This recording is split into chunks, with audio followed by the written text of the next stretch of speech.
Molly. Yes. Skip Bayless, could y'all hold on for a second, please? Okay. Skip Bayless, did you see us? Did you see the commercial during the break? First take. There's a Burger King commercial, and the Burger King commercial has got something about the chicken on there, and they're coming up with the new chicken fries combination. That's my voice. You see somebody in there saying, "Calm down." That's me talking to you.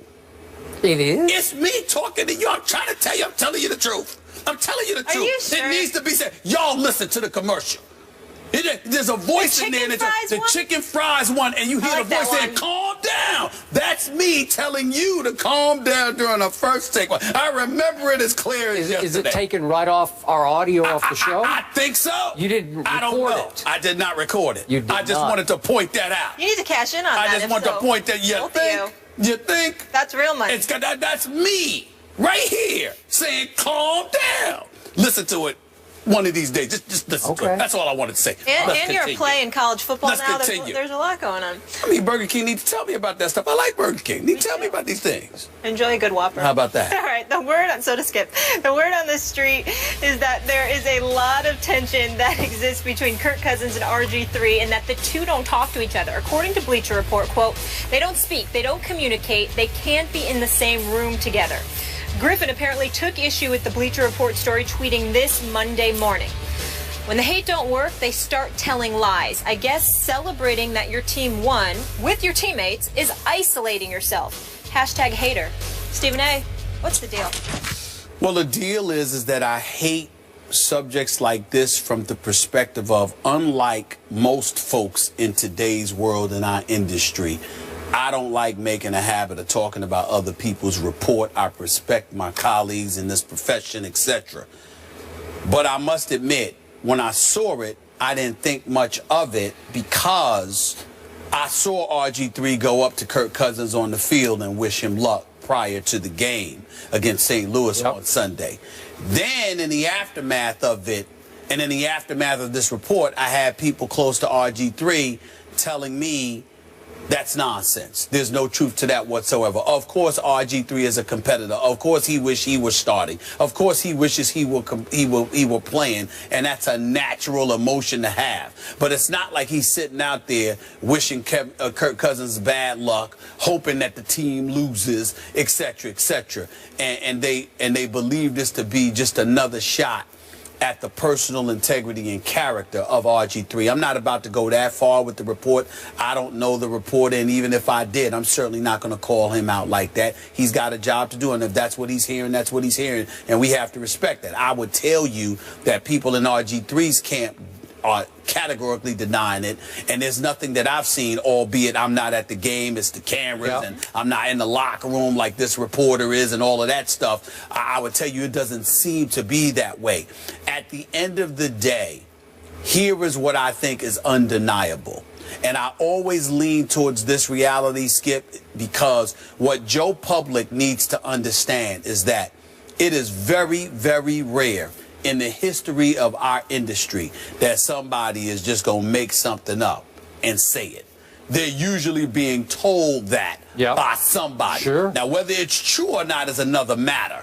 But actually being told it, I definitely think that's highly likely, which would lend itself towards the thought that there are still dudes in that locker room who do not like RG3. There are still guys in that locker room who wish he'd go away.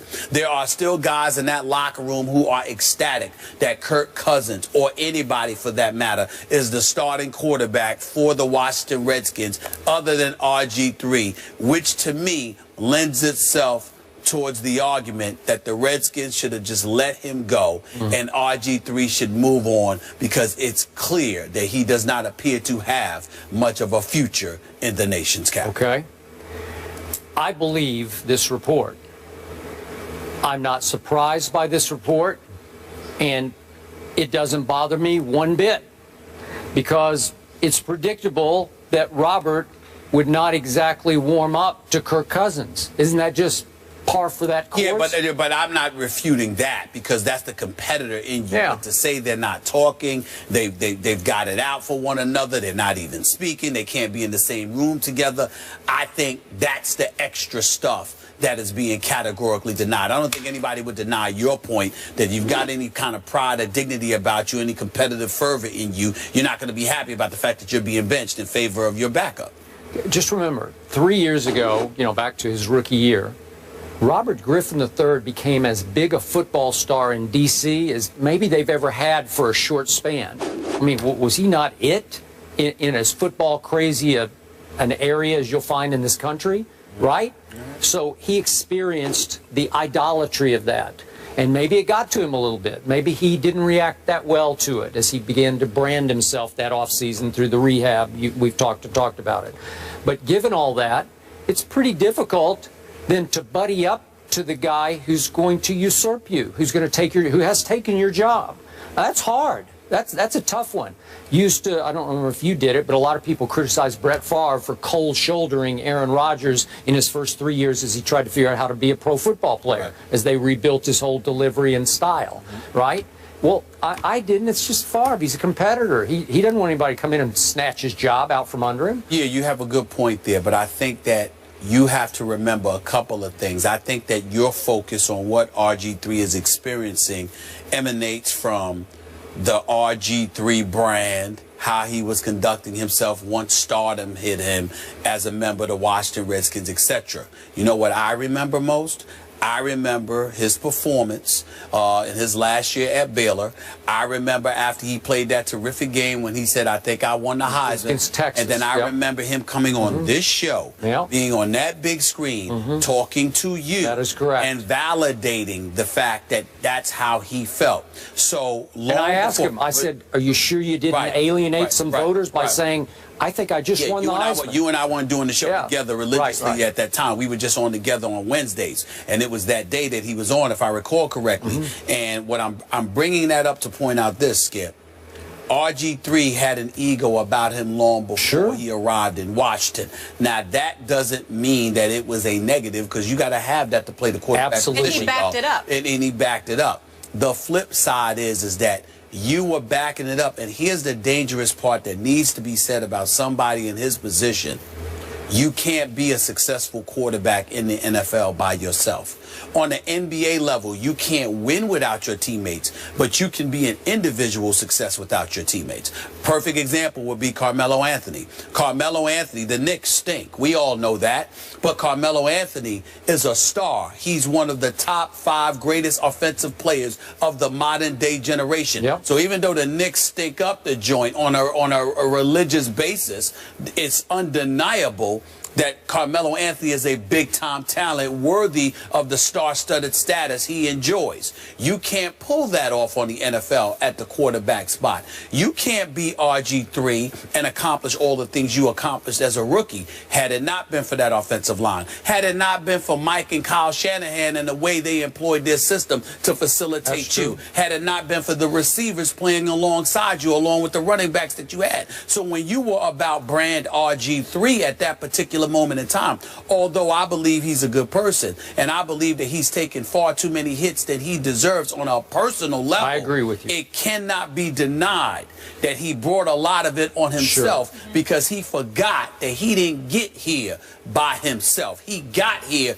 because of those very teammates who clearly felt forgotten, because if they didn't feel forgotten, Skip, they wouldn't still be harboring the level of animosity that they once had for him. Okay, I agree. Now, last quick point from our Ryan Clark, who's often on this show, who knows Robert very well and likes the heck out of Robert. And I know that from off camera.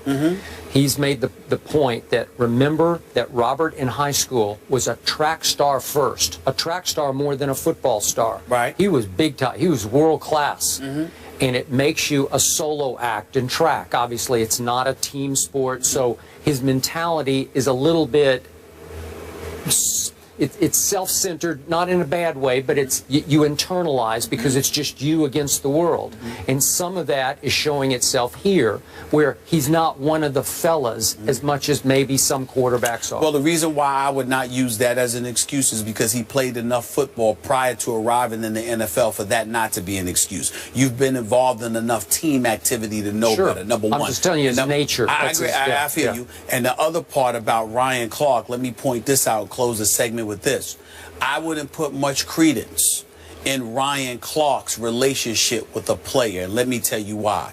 Ryan Clark's a different cat. He's very personable. He's very communicative. He's straight up.